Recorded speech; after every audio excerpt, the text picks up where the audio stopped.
सास का कायाकल्प। राधा को अपनी सास से बहुत प्यार था। मम्मी जी, आपकी साड़ी कितनी प्यारी लग रही है। काश मैं भी आपके जैसी साड़ी पहन पाती। अरे बेटा, हमारे जमाने में तो साड़ी ही चलती थी। तू क्या करेगी साड़ी पहनकर?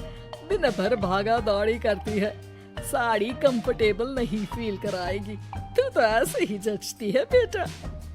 राधा सास को लेकर घूमने जाती, सैर करती और उनसे खूब बातें किया करती थी। एक दिन, अरे राधा और माँ सुनो, अब हम लोगों को बम्बई चलना पड़ेगा।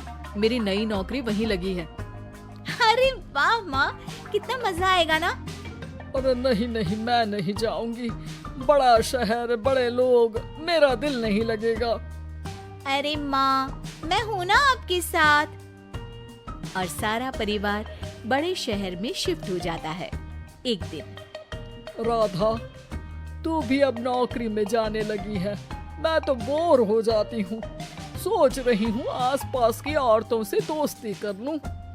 हाँ हाँ माँ, और क्या, यहाँ की औरतें तो किटी पार्टी और बहुत सी फन लविंग एक्टिविटी करती हैं। तो बेटा 2-4 फन लविंग से मुझे भी मिलवा देना।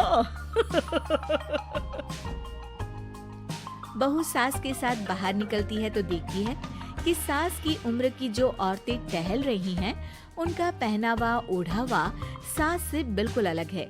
लेकिन फिर भी राधा एक औरत को रोकती है। Hello aunty, how are you? Oh great darling. Aunty, हम लोग यहाँ नए शिफ्ट हुए हैं। ये मेरी मम्मी है। क्या ये कल से आप लोगों को ज्वाइन कर सकती हैं? वो औरत सास की तरफ बड़ी ही अजीब नजरों से देखती है, फिर कहती है, अब ठीक है, 10 से भेज देना। सास समझ जाती है कि उस औरत को वो ठीक नहीं लगी, लेकिन फिर भी वो कुछ नहीं बोलती। अगले दिन, अरे माँ, अच्छी सी साड़ी पहनकर तैयार होकर जाइए। आपको आपकी दोस्तों के पास जाना है ना। और नहीं नहीं, मैं सोच रही हूँ घर पर बैठकर टीवी देखूं। वैसे भी रामायण का नया एपिसोड आएगा। नहीं माँ, आप जाओ ना, लोगों से मिलो, बात करो, अच्छा लगेगा।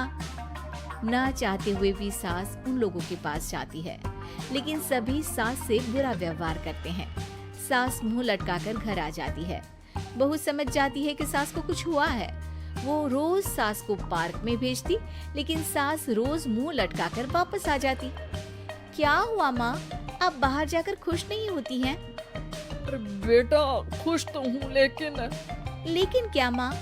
आपको तो लोगों से मिलना, बातें करना अच्छा लगता था। मैं देख रही हूँ कि आजकल आप बाहर से आती हैं तो परेशान सी दिखती हैं। सास कुछ नहीं कहती, अपने कमरे में चली जाती है। अगले दिन राधा चुपके से सास के पीछे पार्क में जाती है। हेलो, कैसे हैं आप लोग?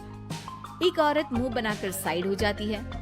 सभी एक दूसरे से बात करती हैं, लेकिन राधा की सास साइड में चुपचाप अकेली बैठी रहती है। राधा घर आती है और सास के वापस आने का इंतजार करती है। सास मुंह लटकाकर घर आती है।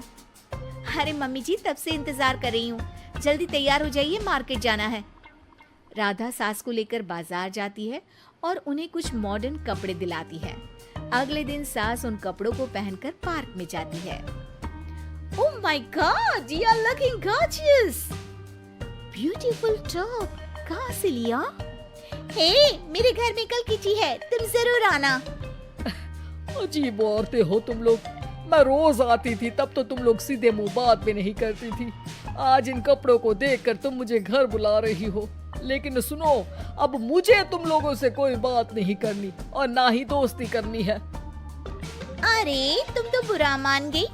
वैसे दोस्ती नहीं करनी थी तो ये कायाकल्प क्यों किया?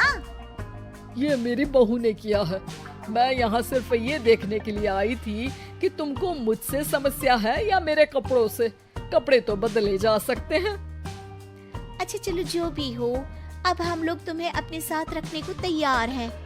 लेकिन अब मुझे तुम लोग नहीं पसंद। ये बोलकर राधा की सास वहाँ से चली जाती है। वाह माँ जी, आज तो आपका चेहरा खिला खिला सा लग रहा है। लगता है आपकी सहेलियों ने आपको अपना लिया।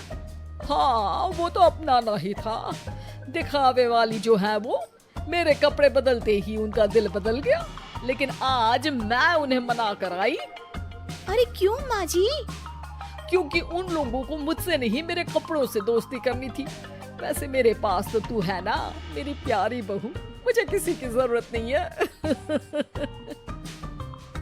अरे नहीं नहीं माँ जी, आप ऐसा क्यों सोच रही हैं?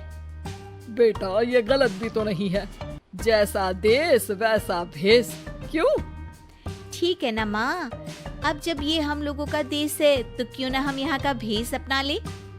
हाँ हाँ जरूर, मैं तो तैयार हूँ। समय के साथ खुद को बदलने में कोई बुराई नहीं है, लेकिन कहीं नकल के चक्कर में बंदर ना दिखने लगूं।